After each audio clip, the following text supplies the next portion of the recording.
Hi, I'm Tina Lozano. I'm the Executive Director of the Richard Miles Johnson Foundation, and I am helping the California and Nevada Credit Union League celebrate Financial Capability Month, also known as Financial Literacy Month. And I'm really happy to have Dora Bayer with me here today. She's the Community Relations Manager at Excite Credit Union. Welcome, Dora.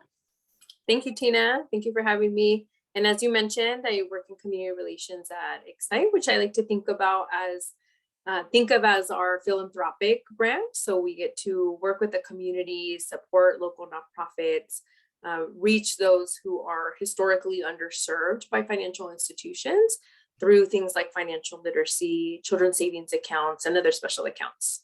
That is awesome. And I know you guys do a ton of work in that area in your community. Can you talk a little bit about your Sunday Friends program? Because I think that's a cool one. Sure. Like is in the name, Sunday Friends supports the families they serve on Sundays, providing essential needs, food distribution. And that now includes information around financial wellness. So with our partnership, they had the idea of actually establishing a series of workshops in both English and Spanish. And at the credit union, we're able to customize the information that we provided to them. So as an institution, we have this culture of being aware that we say home loan instead of mortgage if we can, and how we use language and information that's more accessible to people who may need the basics of financial wellness to start. I can say from personal experience, this topic isn't dinner table conversation. It's not something my parents shared much about. They were immigrants here who are learning it themselves. And so even the language of it can make it very intimidating. So we found ways to customize with practical information, savings tips, how to improve their credit, things like that. That's awesome. And I know you also do a lot of work with foster youth and workforce development. Can you talk a little bit about that?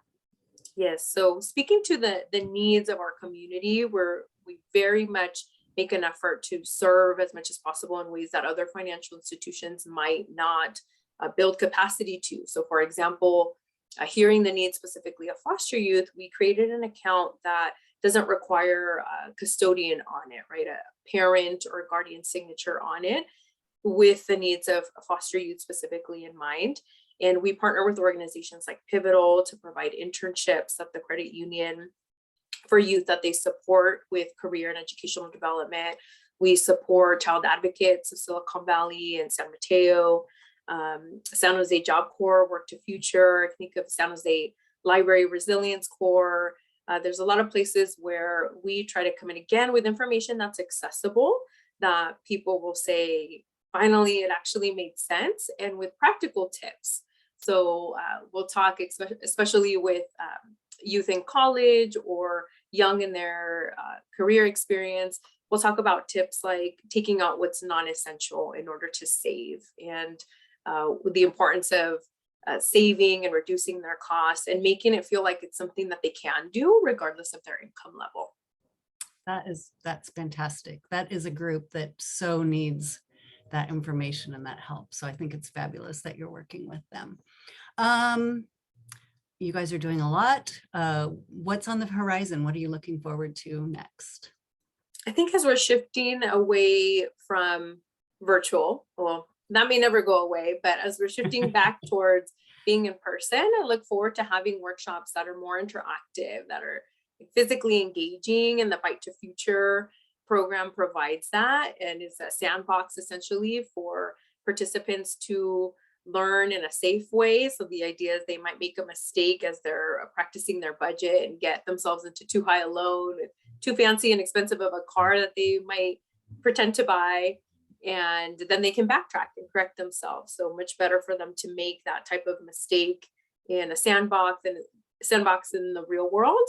And I love being on that side that can give the information in such an accessible way that we're preventing the in real life challenges in the future for the people we serve. Well, the Bite of Reality program is something that I'm definitely looking forward to working with you and your credit union on in the future, and adding that to the so many things that you guys are already doing. Dora, thank you so much for spending a few minutes with me today, and Of course. happy Financial Capability Month to you and everyone at your credit union. Thank you, Tina. You too. All right, bye.